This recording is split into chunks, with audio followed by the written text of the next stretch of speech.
Hi ನಮಸ್ಕಾರ. All in one Pushpa Coorg YouTube ಚಾನಲ್ಗೆ ಸ್ವಾಗತ. ನಾನು ಪುಷ್ಪ. ಫ್ರೆಂಡ್ಸ್, ಇವತ್ತು ನಾನು ನಿಮಗೆ ಒಂದೊಳ್ಳೆ ಟಿಪ್ಪನ್ನು ಕೊಡ್ತಾ ಇದ್ದೀನಿ. ಬನ್ನಿ ನೋಡ್ತಾ ಹೋಗೋಣ. ಫ್ರೆಂಡ್ಸ್ ನೋಡಿ, ಇಲ್ಲಿ ಒಂದಷ್ಟು ನಾನು ಬಿಂದಿ ಪ್ಯಾಕೆಟ್ಸ್ಗಳನ್ನ ತೆಗೆದುಕೊಂಡಿದ್ದೀನಿ, ಹೌದಲ್ವಾ? ನೋಡಿ, ಇಲ್ಲಷ್ಟು ಸ್ಟಿಕ್ಕರ್ಸ್ ಇದೆ. ಇನ್ ಕೇಸ್ ನಾವೇನಾದರೂ ಹೊರಗಡೆ ಹೋಗ್ತಾ ಇದ್ದೀವಿ ಅಂತ ಹೇಳಿದರೆ, ಒಂದು 10 ಜೊತೆ ಡ್ರೆಸ್ಗಳು ತೆಗೆದುಕೊಂಡಿದ್ದೀವಿ ಅಂತ ಹೇಳಿದರೆ, ಒಂದು 10 ಸ್ಟಿಕ್ಕರ್ ಪ್ಯಾಕೆಟ್ಸ್ಗಳನ್ನ ತೊಗೊಂಡು ಹೋಗೋಕ್ಕೂ ಕಷ್ಟ ಆಗುತ್ತೆ. ತೊಗೊಂಡು ಹೋದರೆ ನೋಡಿ, ಈ ರೀತಿ ಕಿತ್ತೋಗೋ ಚಾನ್ಸಸ್ಗಳು ಇರುತ್ತೆ, ಅದರ ಬದಲು ಆಗೋ ಚಾನ್ಸಸ್ಗಳು ತುಂಬಾ ಇರುತ್ತೆ. ಸೊ ಆಗ ನಮ್ಗೆ ಏನಾಗುತ್ತೆ, ಕಷ್ಟ ಆಗುತ್ತೆ. ತೆಗೆದುಕೊಂಡಿರೋ ಸ್ಟಿಕ್ಕರ್ಸ್ಗಳೆಲ್ಲ ಹಾಳಾಗೋ ಚಾನ್ಸಸ್ಗಳು ತುಂಬಾ ಇರುತ್ತೆ. ಸೊ ಹೀಗಿರುವಾಗ ನಾವೇನು ಮಾಡಬೇಕು, ಇಷ್ಟೂ ಸ್ಟಿಕ್ಕರ್ಸ್ಗಳನ್ನು ನಾವು ಈಸಿಯಾಗಿ ಹೇಗೆ ನಮ್ಮ ವ್ಯಾನಿಟಿ ಬ್ಯಾಗ್ಗಳಲ್ಲಿ ಕ್ಯಾರಿ ಮಾಡ್ಬೋದು ಅಂತೇಳಿ ಹೇಳ್ಕೊಡ್ತೀನಿ. ಬನ್ನಿ ನೋಡಿ. ನಿಮ್ಮ ಮನೆಯಲ್ಲಿ ಯಾವುದಾದ್ರೂ ಒಂದು ಸೋಪಿನ ಬಾಕ್ಸ್, ನೋಡಿ ನಾನಿಲ್ಲಿ ಮೆಡಿಮಿಕ್ಸ್ ಸೋಪಿನ ಬಾಕ್ಸನ್ನು ತೆಗೆದುಕೊಂಡಿದ್ದೀನಿ. ನೀವು ಬೇಕಿದ್ರೆ ನಿಮ್ಮ ಮನೇಲಿ ಯಾವ್ದು ಬೇಕು ಯೂಸ್ ಮಾಡ್ತೀರಾ ಆ ಒಂದು ಸೋಪಿನ ಬಾಕ್ಸನ್ನು ತೆಗೆದುಕೊಳ್ಳಿ. ಈ ರೀತಿ ತೊಗೊಂಡ್ಮೇಲೆ ಸೈಡ್ಸ್ ಎಡ್ಜಸ್ಗಳನ್ನ ಕಟ್ ಮಾಡ್ಕೊಳ್ಳಿ. ಈ ರೀತಿ ಎರಡೂ ಸೈಡ್ ಎಡ್ಜಸ್ ಈ ರೀತಿ ಕಟ್ ಮಾಡಿ, ನೆಕ್ಸ್ಟ್ ಒಂದು ಸೈಡ್ ಕಟ್ ಮಾಡಿಕೊಂಡು ಒಂದು ಸೈಡ್ ಓಪನ್ ಮಾಡಿ ಆ ರೀತಿ ಬಿಟ್ಕೊಳ್ಳಿ. ನೋಡಿ, ನಾನು ತೋರಿಸ್ತಾ ಇದ್ದೀನಿ, ವಿಡಿಯೋದಲ್ಲಿ ಹೇಗೆ ತೋರಿಸ್ತಾ ಇದ್ದೀನಿ ಆ ರೀತಿ ಕಟ್ ಮಾಡ್ಕೊಳ್ಳಿ.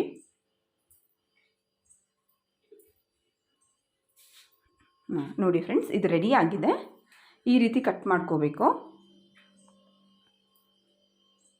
ನೋಡಿ, ಇದೊಂದು ಫೈಲ್ ಥರ ಆಗಿದೆ, ಫೈಲ್ ಬಾಕ್ಸ್ ಥರ. ಇಲ್ಲಿ ನಾನು ಒಂದು A4 ಶೀಟನ್ನು ತೆಗೆದುಕೊಂಡಿದ್ದೀನಿ. ನೀವು ಬೇಕಾದ್ರೆ ಯಾವ ಶೀಟ್ ಬೇಕಾದರೂ ಯೂಸ್ ಮಾಡ್ಬೋದು. ನಾನಿದು ಪ್ಲೇನ್ ಆಗಿರೋ ಶೀಟ್ ತೊಗೊಂಡ್ಕೊಂಡಿದ್ದೀನಿ. ಇದನ್ನು ನಾನು ಇವಾಗ ಫೋಲ್ಡ್ ಮಾಡ್ತಾಯಿದ್ದೀನಿ. ನೋಡಿ, ನೀಟಾಗಿ ಇದನ್ನು 4 ಭಾಗಗಳಾಗಿ ನಾವು ಇದನ್ನು ಫೋಲ್ಡ್ ಮಾಡ್ಕೊಳ್ಳೋಣ. ಫೋಲ್ಡ್ ಮಾಡಿದ ಮೇಲೆ ಇದನ್ನು ನಾವು ಸೋಪಿನ ಬಾಕ್ಸಲ್ಲಿ ಇಡಬೇಕು. ನಾವು ಇದೇನು ತೆಗೆದುಕೊಂಡಿದ್ವಿ ಆ ಸೋಪಿನ ಬಾಕ್ಸ್ ಒಳಗೆ ಇಟ್ಟು ಒಂದು ಮೆಜರ್ಮೆಂಟ್ ನೋಡ್ಕೋಬೇಕು, ಎಷ್ಟು ಅದಕ್ಕೆ ಬೇಕಾಗುತ್ತೆ ಅಂತ ಹೇಳಿ. ನೋಡಿ, ಈ ರೀತಿ ಇಟ್ಟು ಸೈಡ್ ನಾವೀಗೆ ಕಟ್ ಮಾಡ್ಕೋಬೇಕು. ಬಾಕ್ಸ್ ಒಳಗೆ ಎಷ್ಟು ಪೇಪರ್ ಹೋಗೋಕ್ಕೆ ಸಾಧ್ಯನೋ ಆ ಅಳತೆಯಲ್ಲಿ ಅದರೊಳಗಡೆ ಹಾಕ್ಕೊಂಡು ನಾವು ಈ ರೀತಿ ಕಟ್ ಮಾಡ್ಕೋಬೇಕು.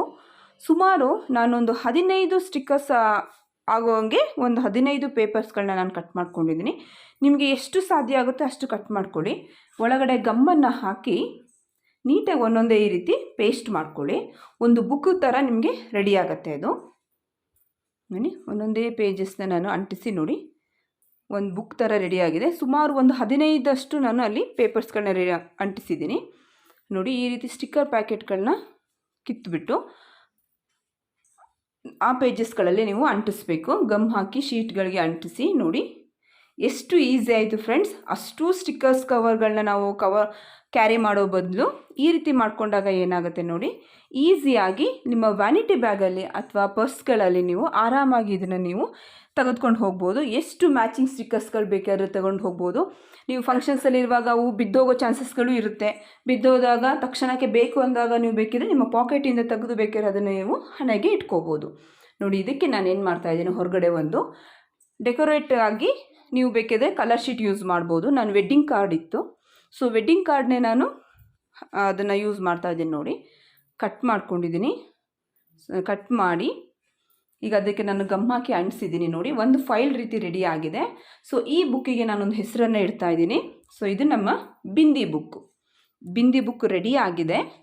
ನೋಡಿ, ನಾನು ಇದಕ್ಕೆ ಹೆಸರನ್ನು ಬರಿತಾ ಇದ್ದೀನಿ ಇವಾಗ. ಇದಕ್ಕೆ ನಾನು ಡೆಕೋರೇಟ್ ಶೀಟ್ನನ್ನು ಕೂಡ ಒಂದು ಈ ರೀತಿ ಅಂಟಿಸಿದ್ದೀನಿ. ನೋಡಿ, ಇವಾಗ ಈ ರೀತಿ ದಾರವನ್ನು ಕಟ್ಟಿ ಓಪನ್ ಮಾಡಿದಾಗ ನಿಮಗೆ ನೋಡಿ ಎಷ್ಟು ನೀಟಾಗಿದೆ. ನಾವು ಈಸಿಯಾಗಿ ಕೂಡ ಇದನ್ನು ನೀವು ಕ್ಯಾರಿ ಮಾಡ್ಬೋದು. ಈ ಟಿಪ್ ನಿಮ್ಗೆ ಇಷ್ಟ ಆಗಿದ್ರೆ ದಯಮಾಡಿ ಒಂದು ಲೈಕನ್ನು ಕೊಡಿ. ನೋಡಿ, ನೀಟಾಗಿದೆ, ರೆಡಿಯಾಗಿದೆ. ಇಲ್ಲಿ ನಾನು ಸುಮಾರು ಒಂದು 15ರಿಂದ 16 ಶೀಟ್ಗಳಿದೆ.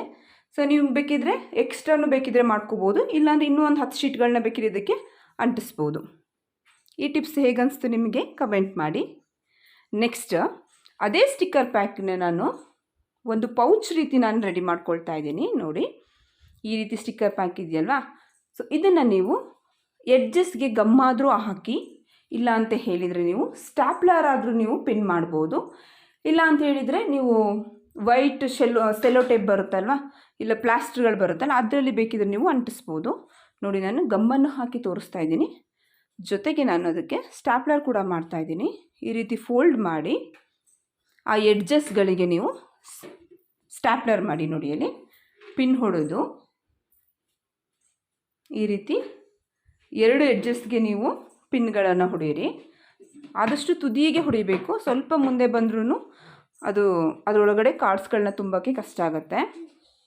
ನೋಡಿ, ಈ ರೀತಿ ನಮಗೆ ಒಂದು ಪೌಚ್ ರೆಡಿಯಾಗಿದೆ. ಇದೇನಕ್ಕೆ ಅಂತ ಹೇಳಿದರೆ, ನಮ್ಮ ಹತ್ರ ತುಂಬಾ ಕಾರ್ಡ್ಸ್ಗಳಿರುತ್ತೆ. ಸೊ ಅಲ್ಲಿ ಇಲ್ಲಿ ಇಟ್ಟಾಗ ಅದು ಹಾಳಾಗುತ್ತೆ. ಸೊ ಏನಾಗುತ್ತೆ ಅಂತ ಹೇಳಿದರೆ, ಈ ರೀತಿ ನೀವು ಒಂದು ಪೌಚನ್ನು ಕ್ರಿಯೇಟ್ ಮಾಡಿ ನಿಮ್ಮಲ್ಲಿರುವಂತಹ ಎಲ್ಲ ಕಾರ್ಡ್ಗಳನ್ನು ಇದರೊಳಗೆ ತುಂಬಿಸಿದಾಗ ನೋಡಿ, ಅದು ನೀಟಾಗಿ ಸೇಫಾಗಿರುತ್ತೆ.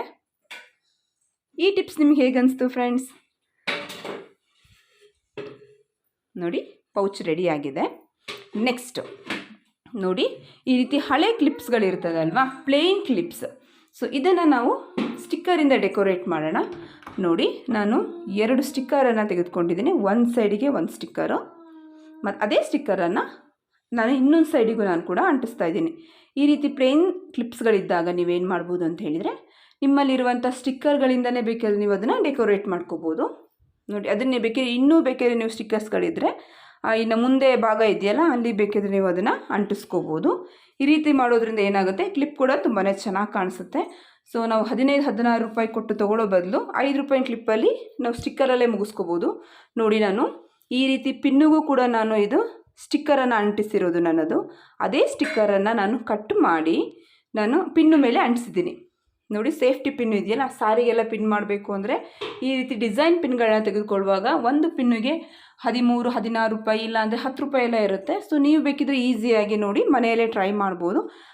ಅದ್ರ ಮೇಲೆ ಗಮ್ ಹಾಕಿ ಸ್ಟಿಕ್ಕರನ್ನು ಈ ರೀತಿ ಕಟ್ ಮಾಡ್ಕೊಂಡು ಅಂಟಿಸ್ಕೋಬೋದು. ಇಲ್ಲ ಅಂತ ಹೇಳಿದರೆ ಇನ್ನೂ ಚಿಕ್ಕ ಚಿಕ್ಕ ಸ್ಟಿಕ್ಕರ್ಸ್ಗಳಿರ್ತದಲ್ವ, ನೀವು ಆ ಸ್ಟಿಕ್ಕರ್ಗಳನ್ನೇ ಬೇಕಿದ್ರೆ ನೀವು ಅದ್ರ ಮೇಲೆ ಅಂಟಿಸ್ಕೊಳ್ತಾ ಹೋಗ್ಬೋದು. ನೋಡಿ, ಡೆಕೋರೇಟ್ ಮಾಡಿರುವ ಪಿನ್ನು ಕೂಡ ರೆಡಿಯಾಗಿದೆ.